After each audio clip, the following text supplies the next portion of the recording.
Hello everyone, आप सभी का स्वागत है जागरण एकेडमी पे। आज हम लोग जिस टॉपिक को बात करने जा रहे हैं वो है पॉलिटी के जो मोस्ट इम्पॉर्टेंट क्वेश्चन हैं जो हर एग्ज़ाम में आते ही हैं, उसके बारे में आज हम लोग बात करने जा रहे हैं। तो चलिए शुरू करते हैं। फ्रेंड्स, बहुत से लोग हैं जो वीडियो को कहते हैं कि वीडियो में थोड़ा सा क्वालिटी का दिक्कत आती है। तो फ्रेंड्स, फ़िलहाल मेरे पास जो सेटअप है मैं इसी से वीडियो बनाता हूँ। थोड़ा सा आप हेल्प कीजिए। अगर वीडियो अच्छा लगे या आपको इन्फॉर्मेशन अच्छी मिलती हो तो मेरे चैनल को ज़रूर सब्सक्राइब कीजिए। Thank you. तो चलिए आज शुरू करते हैं। जो पॉलिटी के मोस्ट इम्पॉर्टेंट क्वेश्चन हैं उसी के साथ आज की शुरुआत करते हैं। और मैंने वो क्वेश्चन छाटे हैं जो हर एग्ज़ाम में आते ही आते हैं। तो चलिए शुरू करते हैं। देखिए, पहला क्वेश्चन है आपका कि किसी राज्य में राज्यपाल की नियुक्ति का संविधान के किस अनुच्छेद में प्रावधान दिया गया है। तो फ्रेंड्स, आपको पता है कि 155 जो आर्टिकल है उसमें किसी राज्य में जो राज्यपाल होता है उसकी नियुक्ति का प्रोविज़न दिया गया है। तो इसका ऑप्शन नंबर सी सही है। चलिए आते हैं नेक्स्ट क्वेश्चन में। नेक्स्ट क्वेश्चन क्या है?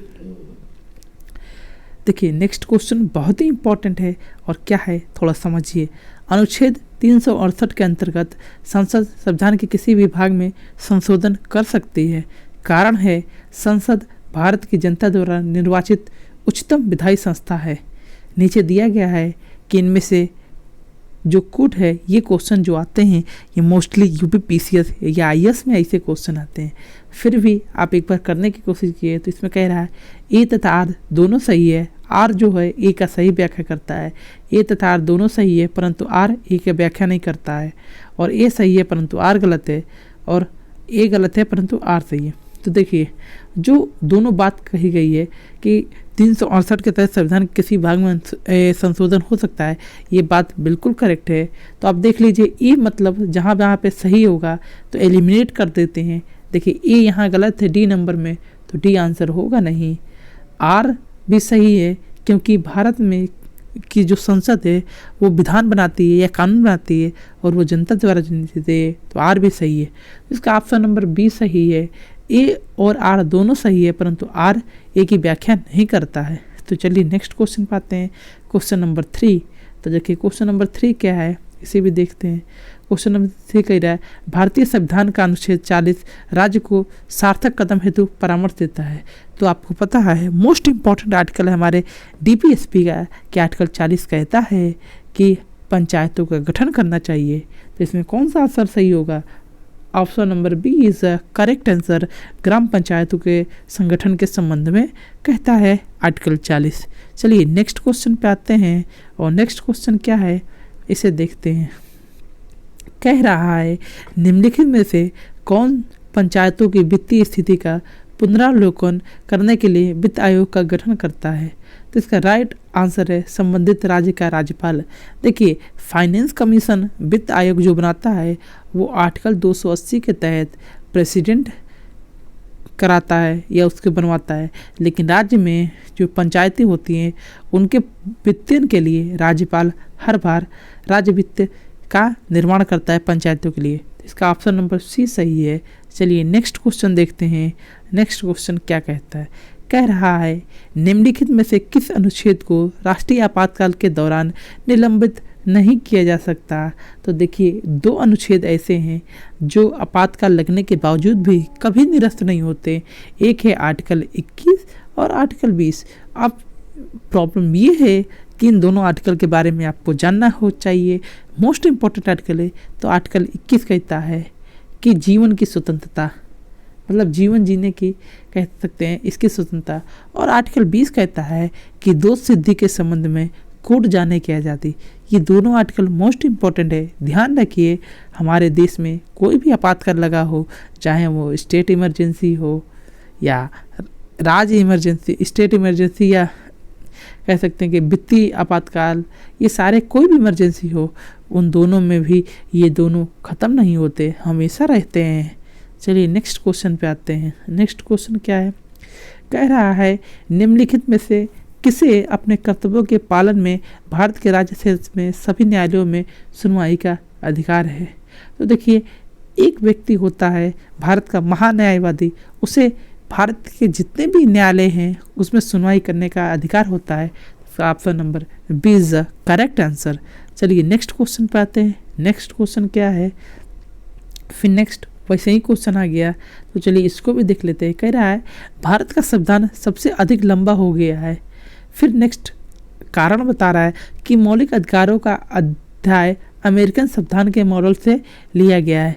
तो फ्रेंड्स एक चीज़ आप समझिए कि ये जो पार्ट्स है, पहला कि भारत का संविधान अधिक लंबा हो गया है, बिल्कुल सही है, क्योंकि भारत का संविधान सबसे लंबा है, ये आपको भी पता है। फिर कह रहा है कि जो हमारे संविधान में मौलिक अधिकार फंडामेंटल राइट्स जो लिए गए हैं ये अमेरिका से लिए गए हैं। ये फ्रेंड्स ये दोनों बात सही है, लेकिन जो आर है कारण है वो ए की व्याख्या नहीं करता है, इसीलिए option number B is the correct answer. चलिए नेक्स्ट क्वेश्चन पे आते हैं। नेक्स्ट क्वेश्चन क्या है, निम्नलिखित में से कौन भारत में संघ राज्य संबंध से संबंधित नहीं है।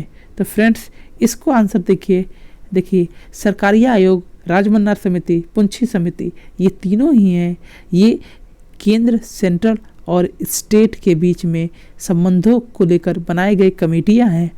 तो इसमें सी ऑप्शन जो है इंद्रजीत गुप्ता समिति, ये इससे रिलेटेड नहीं है। चलिए नेक्स्ट क्वेश्चन पे आते हैं। नेक्स्ट क्वेश्चन क्या है, भारत के संविधान में उद्देशिका का विचार लिया गया है। कह रहा है कि कहाँ से जो भारत का संविधान है वहाँ से प्रियम्बल जो ली गई है वो इसके संविधान से ली गई है। तो फ्रेंड्स इसका जो आंसर है, आंसर नंबर डी है, यूएसए। ठीक है, चलिए नेक्स्ट क्वेश्चन पे आते हैं। नेक्स्ट क्वेश्चन क्या है, भारतीय संविधान के किस अनुच्छेद में 42वें संविधान संशोधन विधेयक द्वारा मूल कर्तव्यों को शामिल किया गया है। तो फ्रेंड्स 42 कॉन्स्टिट्यूशन अमेंडमेंट द्वारा हमारे संविधान में 50 लगभग कह सकते हैं कि 51 ए जोड़ा गया और उसी में हमारे जो मौलिक कर्तव्य हैं वो दिए गए हैं। तो इसमें ऑप्शन नंबर बी दिया गया है, तो कह सकते हैं ये गलत है, यहाँ पे होगा 51 ए। ठीक है, तो यह आपका करेक्ट आंसर होगा, यहाँ मिसप्रिंट हो गया है, सॉरी फॉर। चलिए नेक्स्ट क्वेश्चन है, कह रहा है उच्चतम न्यायालय में ने निम्नलिखित में से किस मामले में पाया कि केंद्रीय अन्वेषण शाखा एक पिंजराबंद तोता है। तो इसका राइट आंसर है जो इसमें जब देखा तो डी नंबर, जो कोयला आवंटन घोटाला हुआ था, कोल आवंटन घोटाला हुआ था कांग्रेस की सरकार में, इसमें पाया, तो इसीलिए इसका आंसर नंबर हो जाएगा डी। चलिए नेक्स्ट क्वेश्चन पे आते हैं फ्रेंड्स। नेक्स्ट क्वेश्चन है आपका कि योजना आयोग का अंत किस प्रधानमंत्री ने किया। तो आपको पता है कि माननीय श्री नरेंद्र मोदी जी ने योजना आयोग को समाप्त कर दिया और इसकी जगह एक नया चीज़ बनाई जिस date is called NITI Aayog, national institution transforming for India. ठीक है, तो ये नीति आयोग बनाया प्रधानमंत्री नरेंद्र मोदी ने और योजना आयोग को ख़त्म कर दिया। चलिए नेक्स्ट क्वेश्चन आते हैं, राष्ट्रीय मतदाता दिवस कब मनाया जाता है। तो आपको पता है 25 जनवरी को मनाया जाता है, तो B number is the correct answer. Next आते हैं, थोड़ा जल्दी करते हैं। भारत में नागरिकता, फ्रेंड्स क्वेश्चन है, भारत में नागरिकता की निम्नलिखित विशेषता में से कौन सा सही है। तो इसका संपूर्ण भारत की एकल नागरिकता है। आप जाएंगे तो कहीं कहीं देश में आप सेंट्रल की अलग नागरिकता मिलती है और स्टेट की अलग, लेकिन भारत में एक ही नागरिकता है हर जगह के लिए। तो इसका राइट आंसर है सी नंबर। चलिए नेक्स्ट क्वेश्चन पे आते हैं। नेक्स्ट क्वेश्चन क्या कह रहा है, कह रहा है आंध्र प्रदेश पुनर्गठन विधेयक राष्ट्रपति द्वारा अनुमोदित तथा हस्ताक्षरित किया गया। मतलब आंध्र प्रदेश पुनर्गठन, मतलब आंध्र प्रदेश को काट कर जो तेलंगाना बना, ये विधेयक राष्ट्रपति ने कब साइन किया और इसे कब दिया। तो ये ऑप्शन है मार्च 2014 को आंध्र प्रदेश इसी से बना।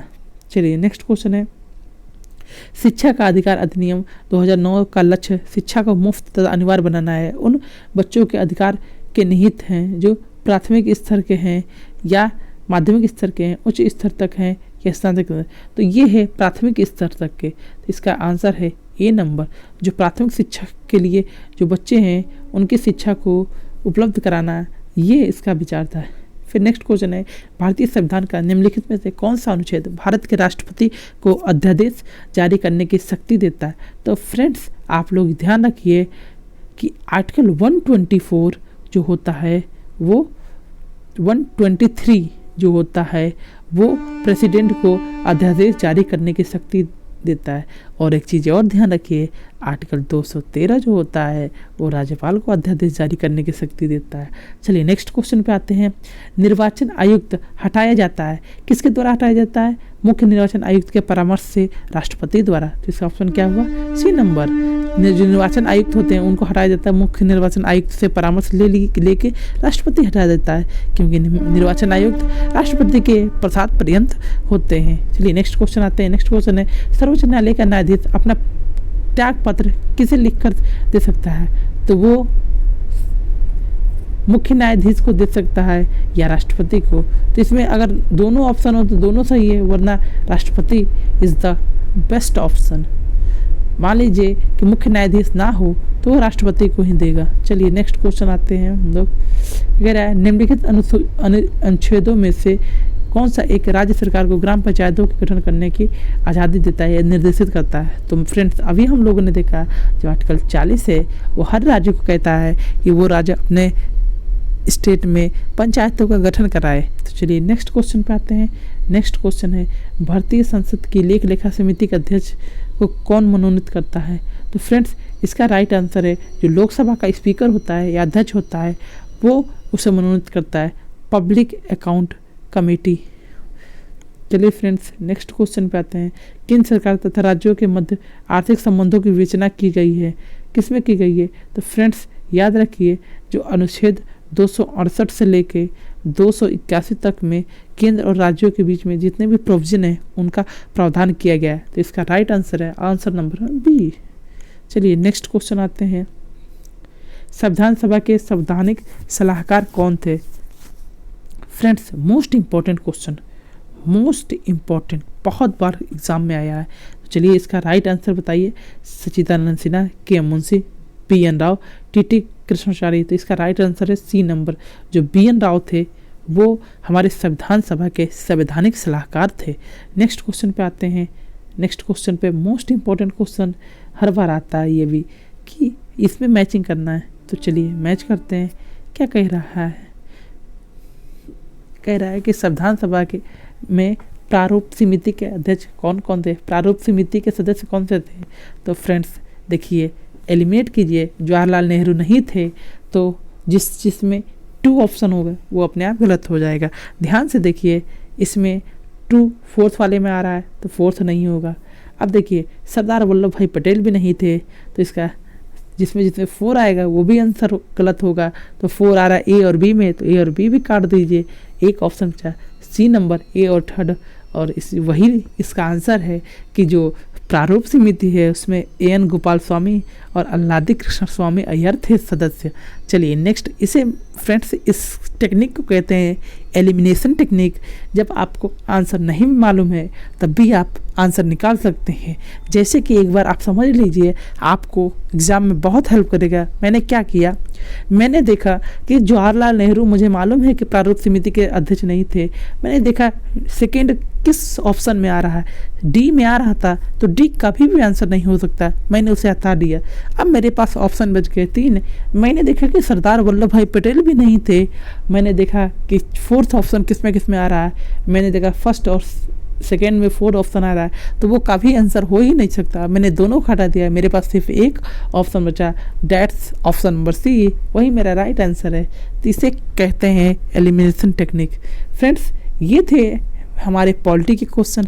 आई होप आपको ये वीडियो अच्छा लगा होगा। वीडियो अच्छा लगा हो तो चैनल को लाइक कीजिए, सब्सक्राइब कीजिए, और हमेशा सब्सक्राइब करने से और लाइक करने से मोटिवेशन बना रहता है ऐसे वीडियो लाने के लिए। बहुत बहुत धन्यवाद। अपना ख्याल रखिए और पढ़ते रहिए।